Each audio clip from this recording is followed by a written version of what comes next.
karon ni barug ka, di ka ga-tolerate og mali, di nimo ginatugutan ang sala nga murag tama, right away ginadil nimo, kay ginadil sad nimo ang kaugalingon nimo, kay hangtod buhi ta di man ta perpekto, ginadil nimo right away, you humble to the Lord. Di nimo tugutan nga naay kadautan nga modumala sa imuhang panimalay ug sa imuhang kinabuhi. Then unsa kaha ang isaad ni Lord sa imo? Grabe, as I was reviewing this morning, sulat na ko ang last na ko nga mga sub-points ba. Ano dyan ko, Lord? Kaya award today, no? Sa una pa ni ba? Pila na ni katuig. Moses, pagod nga time good.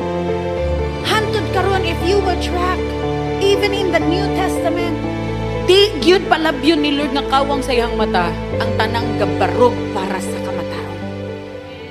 Now what would God do to you, to your children, to your next generation, to your relatives, to your friends, if they see you standing firm for righteousness and defend the honor of God sa imong kinabuhi? Kung naay nahitabong nindot sa kinabuhi ni Pinihas tungod kay naa siya gibarugan, then what would your leadership do also?